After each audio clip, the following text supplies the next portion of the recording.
Bonjour, je suis très content de vous retrouver. Je suis Steve Tailamé, je vous accompagne dans votre chemin de conscience. Et aujourd'hui, je voudrais aborder cette question de la relation entre le fait d'être issu d'une famille dysfonctionnelle avec un parent ou des membres de la famille qui sont manipulateurs, voire pervers narcissiques, avec le fait d'avoir une certaine lucidité, une compréhension vis-à-vis des dérives de notre société, la dimension totalitaire de notre société. J'ai dans diverses vidéos abordé des sujets où j'exprimais mon regard sur certains phénomènes. C'est aussi en filigrane de beaucoup de mes vidéos, cette notion d'enfumage, d'inversion systématique, d'accusation, d'inversion accusatoire. Par exemple, dans des vidéos, je parle de la notion des notions de courage, d'être clair dans ses propos. Dans des vidéos, je parle de la colère saine qui est diabolisée. Dans toutes ces vidéos, je parle aussi de la puissance du jugement, c'est-à-dire du discernement, alors qu'on semble nous obliger à nous taire, à fermer les yeux, à refuser de juger, c'est-à-dire de discerner clairement, tout ceci dans un enfumage généralisé qui sème, nous plonge dans la confusion, dans une sorte de flou cognitif. Et cela, sur le plan de nos relations personnelles, on subit une culpabilisation chronique qui nous empêche d'avoir un positionnement clair et de percevoir lucidement la réalité de ce qui se passe. Et puis de façon plus générale, tout ce qui concerne au niveau politique, certaines choses à partir desquelles, au sujet desquelles on a beaucoup de mal à se positionner clairement, de peur d'être accusé de plein de choses, de plein de notions qui auront été implantées dans la conscience collective pour empêcher les personnes de penser librement. Et cela me permet de faire la différence entre le totalitarisme et la dictature. C'est important parce que ça va éclairer beaucoup de choses par rapport à la notion de famille et toutes les confusions qui vont avec. La différence entre le totalitarisme et une dictature, c'est que la dictature se reconnaît très clairement comme telle. La dictature assume de contrôler les esprits, contrôler les pensées, contrôler la parole, avec des punitions, des jugements, des emprisonnements et des mises à mort physiques, officielles. Et le totalitarisme, c'est, et là je m'inspire donc d'Hannah Arendt qui en a énormément parlé, le totalitarisme, c'est une dictature qui ne s'assume pas comme telle et qui va devoir utiliser des détournements, des perversions cognitives pour être une dictature tout en ayant l'apparence d'une démocratie. Et comment va-t-elle prendre la figure d'une démocratie tout en étant une dictature? C'est en passant par donc tout ce qui relève de la bien-pensance, de la culpabilisation de la pensée, par les mensonges, c'est-à-dire le fait de faire croire, par exemple, donc c'est aussi de l'inversion, que certaines choses qu'on fait ou qu'on nous impose, c'est pour notre bien, alors que pas du tout. Ce n'est pas pour notre bien, c'est pour nous contrôler. C'est aussi tout ce qui relève donc des inversions, c'est-à-dire que la parole de ceux qui voient lucidement ou qui simplement interrogent va être diabolisée. Et donc le totalitarisme va s'appuyer, va prendre le masque de la bien-pensance, de la bonté, de la justice, interdisant donc un jugement clair. Et ceux qui vont être en opposition avec ça, on va pas les emprisonner, encore que ça peut arriver, on va pas les mettre à mort, encore que ça peut arriver, mais on va d'abord les tuer socialement par le jugement. Le jugement. La peur d'être jugé par les autres va imposer, et là c'est là que la différence avec la dictature, un juge intérieur qui va faire que l'autocensure va être activée chez les citoyens, chez les personnes. Et il y aura même plus besoin, donc, d'un dictateur officiel est présent, visible, puisque le dictateur sera intériorisé en chacun par la peur du jugement. Et le jugement, c'est quoi? Eh bien, quand on est jugé négativement, pour l'inconscient collectif, eh bien, c'est qu'on est mis à mort. La mise à mort symbolique est tout aussi effrayante qu'une mise à mort physique. Et donc, à partir de ce que je viens de mettre en perspective, là, de façon politique, sociétale, vous avez déjà peut-être pu identifier certains éléments que l'on retrouve dans les familles dysfonctionnelles, où, eh bien, il y a une ou plusieurs personnes qui tiennent le pouvoir, tout en ayant l'air d'être dans l'amour, de faire ça pour le bien, d'être dans le sacrifice même, souvent. Une mère ou un père manipulateur, pervers, va vous répéter en permanence qu'il s'est sacrifié pour vous, qu'il n'a pas pu faire telle ou telle chose parce qu'il avait des enfants, etc. Vont vous répéter que c'est pour votre bien qu'ils font telle ou telle chose.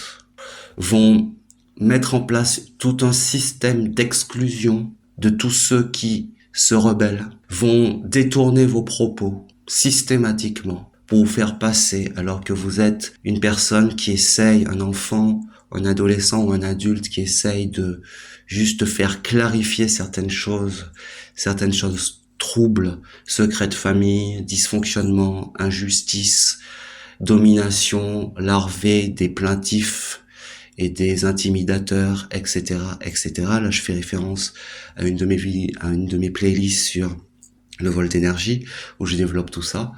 Eh bien, vous allez vous retrouver ostracisé, jugé, mis de côté soit directement, officiellement et clairement, et j'ai presque envie de dire que c'est mieux, ou mis de côté de façon passive-agressive, c'est-à-dire que vous allez être maintenu puisque le système a besoin de vous, et souvent le système a besoin de vous en tant que souffre-douleur, mouton noir, brebis galeuse ou bouc émissaire.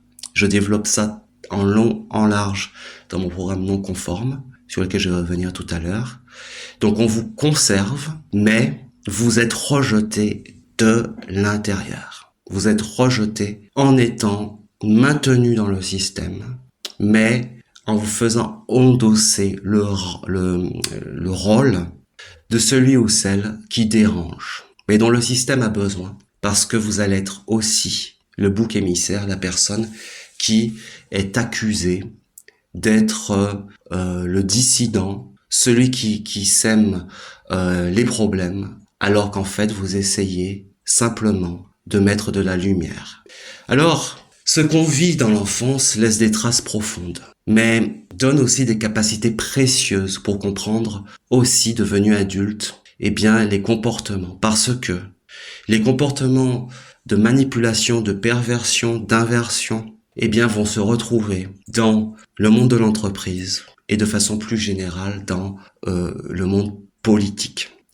Ce type d'enfance, donc, à condition que l'on ait transmuté ces blessures, que l'on ait vraiment identifié ce qui a été joué, qu'on ait fait un travail de pacification et de clarification, eh bien ce type d'enfance, et puis c'est pas qu'une affaire d'enfance parce que ça se poursuit à l'âge adulte quand on est en relation avec sa famille, va aussi en même temps permettre de développer une lucidité intérieure. Et c'est tout l'objet donc de mon programme non conforme, inspiré du parcours du vilain petit canard, qui est un programme que j'ai fait pour aider les personnes à faire le point, et les témoignages que j'ai sur les personnes qui le suivent sont magnifiques, eh bien à faire le point sur leur histoire pour clairement identifier ce qui a été joué dans leur famille dysfonctionnelle, où elles ont été, ces personnes,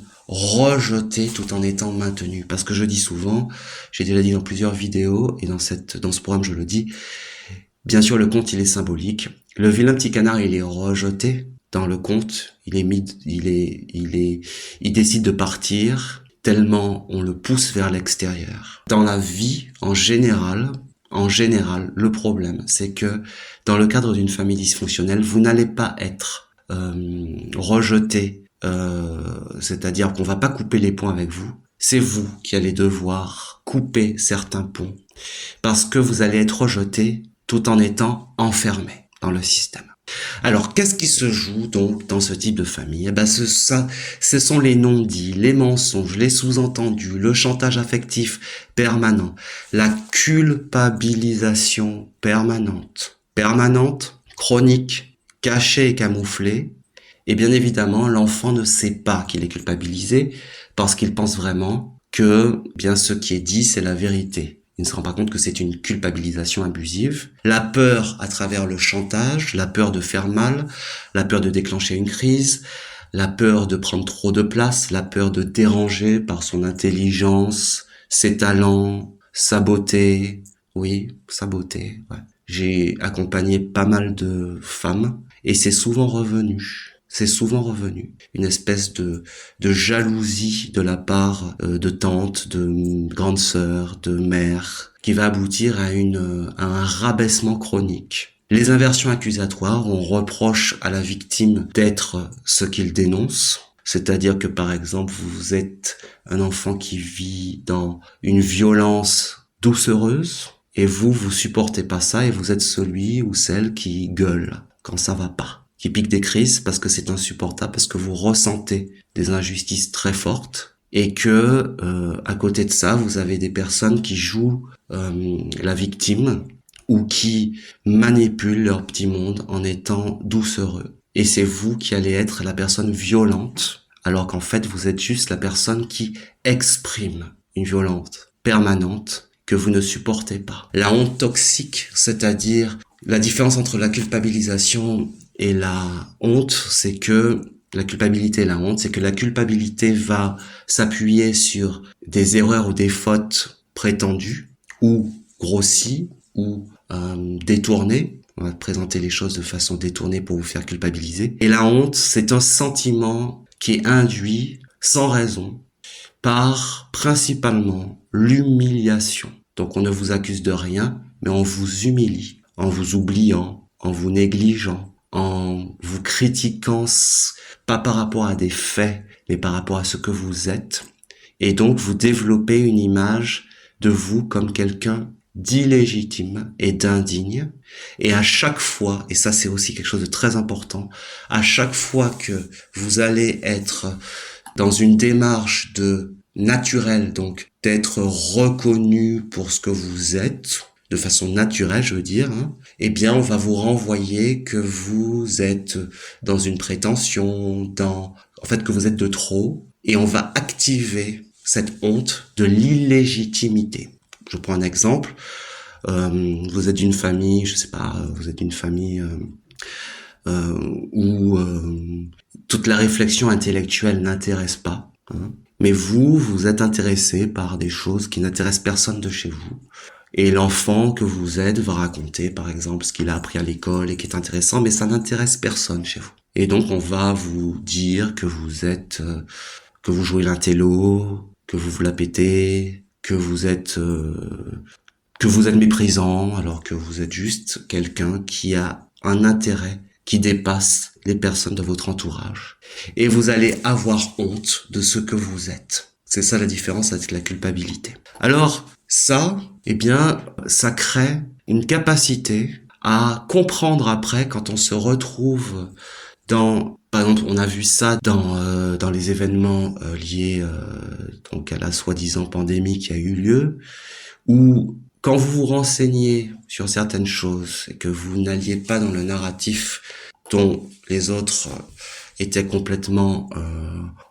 avaient complètement absorbé sans réfléchir, sans faire leurs recherches, on vous renvoyait le pour qui tu te prends, tu n'es pas médecin, on vous renvoyait l'idée d'être égoïste, on vous renvoyait la notion d'être dangereux même, et vous étiez celui ou celle qui dérange et qui était diabolisé.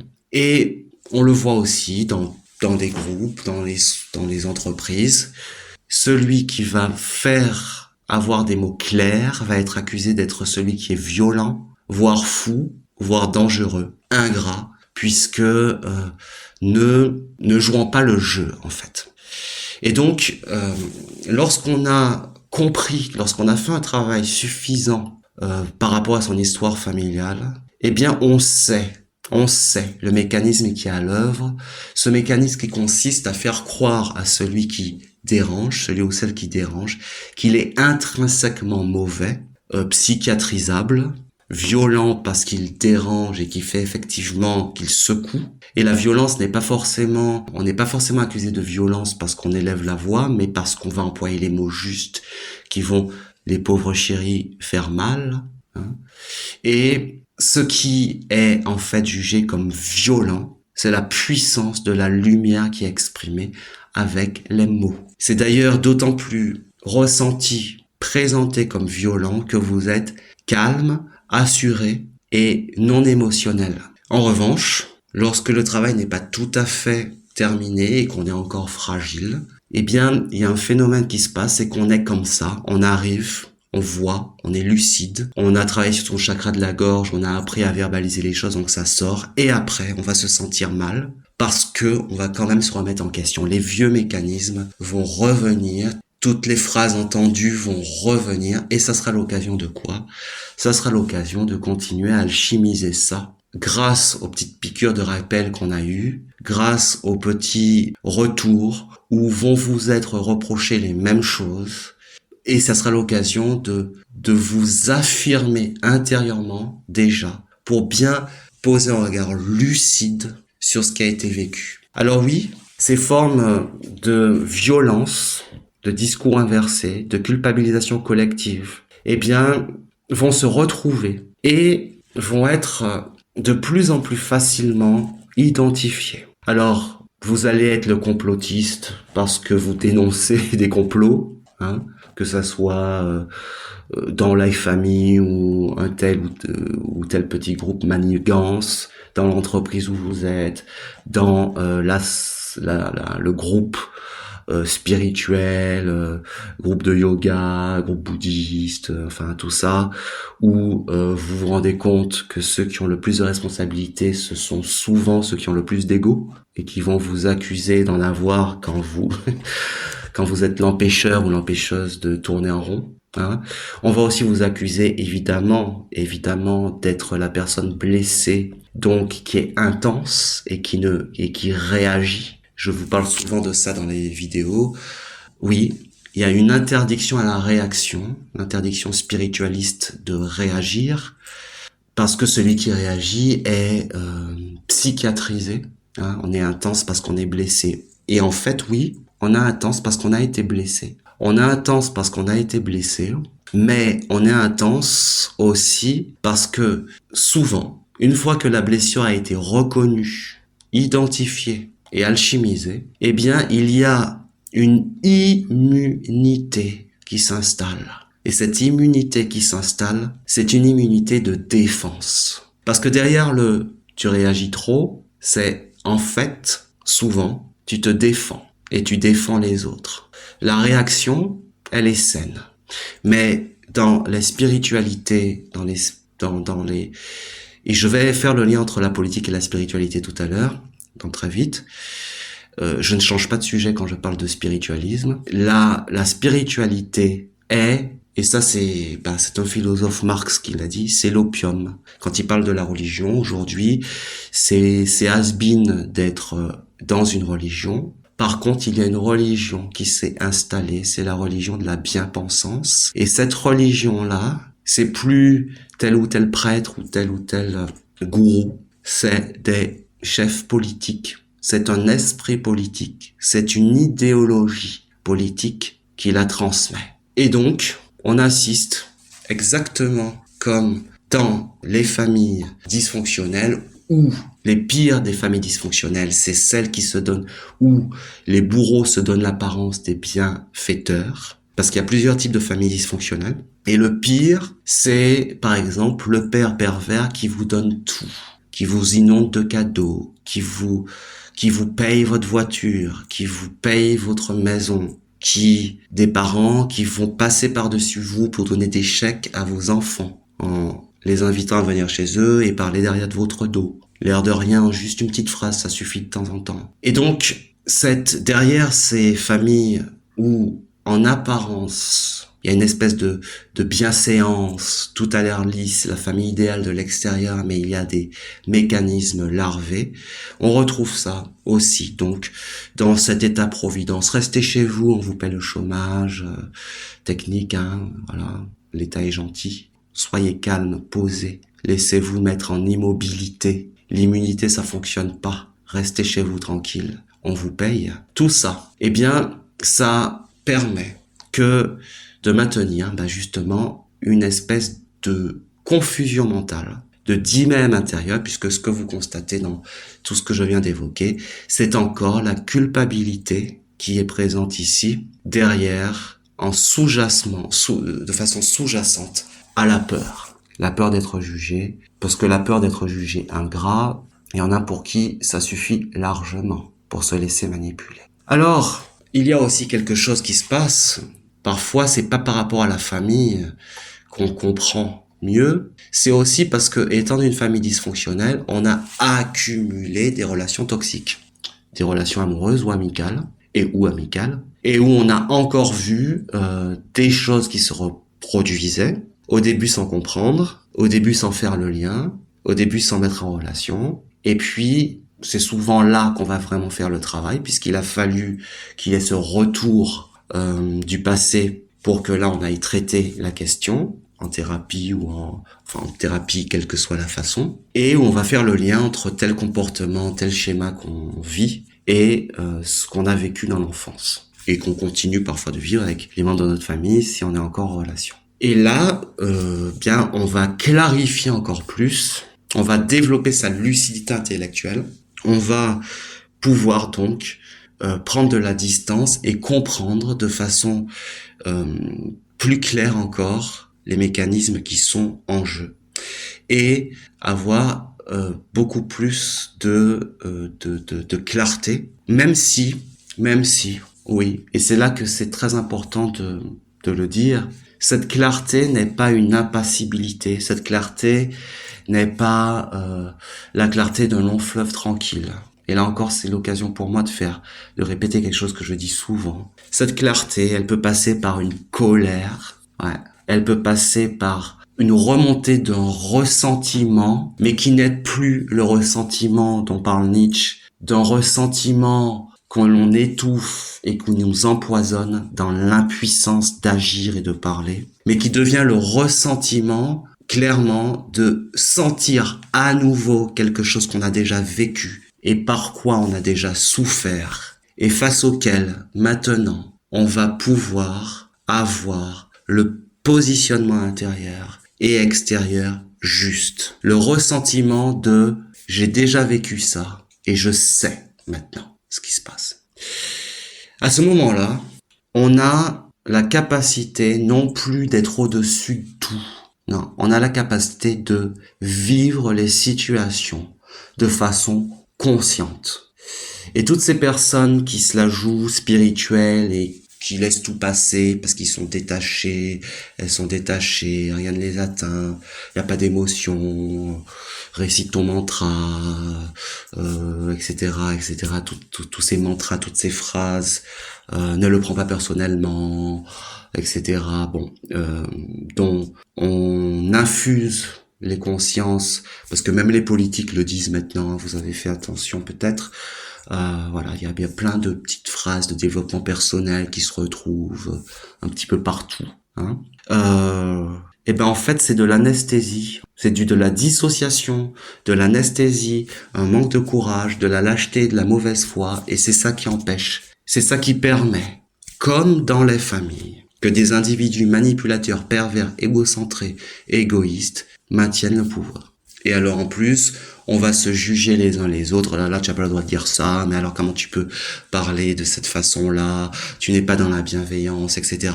Autocensure, exactement comme dans les familles dysfonctionnelles, où les personnes qui ont le pouvoir vont créer des divisions parce qu'ils vont générer des défenseurs du système négatif. Parfois, ils n'ont même pas besoin de montrer leur vrai visage parce que il y a des frères et sœurs, des enfants, des oncles, des tantes, enfin bref, cousins, cousines qui vont faire le travail de sape de celui ou celle qui n'est pas, enfin est dans le système encore, tant qu'il y est, mais n'entre pas dans le narratif ou dans cette espèce d'occultation générale. Alors, la lucidité, c'est une chose, et puis il y a la parole qui est une action. Dans mon livre Alchimie de soi-même, je parle dans un chapitre sur cette notion de la parole juste. La parole juste. La rectification.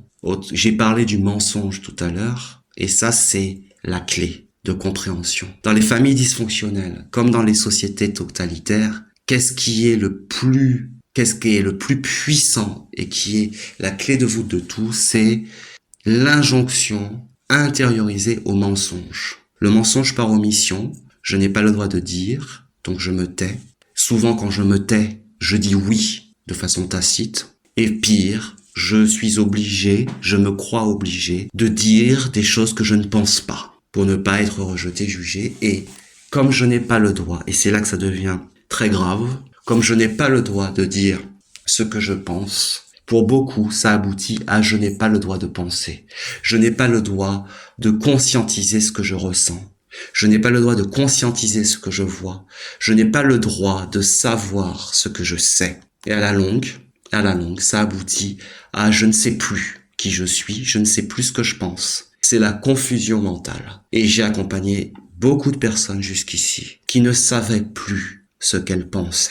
C'est la dissociation. Il y a la dissociation qui consiste à ne plus sentir ce que l'on ressent physiquement. On est déconnecté des sensations du corps. Mais il y a cette dissociation mentale, cognitive, cérébrale qui génère énormément de troubles psychiques. La dépression et d'autres choses encore. Et qui consiste à ne plus être en mesure de savoir ce qu'on sait. Quand vous ne savez pas ce que vous savez. Quand vous refusez, quand vous avez pris l'habitude de ne pas savoir ce que vous savez. Déjà dans la famille, on vous a dit « Ah mais tu vois ça, mais non. Mais qu'est-ce que tu racontes ?» On vous a renvoyé l'idée d'être dans un délire alors que vous étiez en train d'énoncer des évidences. On vous a puni parce que vous avez dit l'évidence. En vous traitant d'insolent, d'insolente, ou de méchant, ou d'égoïste, ou de tous les mots possibles et imaginables. Ou ça arrive aussi, on a ignoré votre propos. Ça, c'est dans le type de famille dysfonctionnelle tout lisse, où ça existe. Et vraiment, c'est encore plus pernicieux. On va pas vous accuser, on va juste faire comme s'il y a rien qui a été dit. Ça, c'est dans les bonnes familles, souvent. L'enfant va dire quelque chose, entre guillemets, bonne famille, puis ça va passer, ça va glisser, pas de vague, hein, voilà, bon. Rien ne s'est dit. Il y a rien qui s'est passé. Là, il y a une dissociation donc qui se passe. Et qu'est-ce que vous faites à la longue quand vous ne savez plus ce que vous pensez? Vous n'arrêtez pas de demander à l'extérieur. Vous demandez à l'extérieur, vous comment on appelle ça? Vous vous reposez sur des experts ou pseudo-experts. Vous vous reposez sur un conjoint, une conjointe. Vous vous reposez sur tout le monde. Vous ne savez pas. Et donc, vous devenez complètement vulnérable. Alors, la question donc, avoir grandi dans une famille dysfonctionnelle, est-ce que ça permet une plus grande lucidité? Oui et non. Oui, si on a compris, si on a fait le travail de compréhension, que j'invite vraiment à faire. Parce que quand on croit qu'on l'a fait, on l'a pas encore fait. Souvent. Pas tout à fait. Pas complètement. Pas sur certains aspects. Et si on n'a pas fait ce travail de compréhension, eh bien, on continue à vivre à travers la société, parce qu'on a déjà vécu dans la famille sans comprendre. Et je dirais que c'est là que, quand on dit que la famille c'est la cellule de base de la société, eh bien oui, parce qu'en fait, ce qui se joue là, c'est que nous avons une responsabilité par rapport à ce que nous avons vécu, de mettre de la lumière sur ce que nous avons vécu, pour pouvoir être conscient de ce qui se joue dans la société, parce qu'effectivement, la manipulation totalitaire, culpabilisante, etc. dans la société, l'enfumage généralisé prend appui sur des choses qui ont déjà été vécues, Alors, si ce que je vous partage ici vous parle, je vous invite à cliquer donc sous le lien qu'il y aura sous cette vidéo, sur le programme non conforme. Il y a un autre programme qui est très intéressant en lien avec tout ça, c'est le programme sur les drivers, les 5 drivers, les injonctions très puissantes qui justement rendre très vulnérable. Les deux programmes sont très liés, donc je vais mettre le lien pour les deux programmes. Et je vais parler dans une prochaine vidéo de ces drivers en lien avec les relations difficiles. C'est une vidéo que je vais faire tout prochainement. Je vous remercie et je vous dis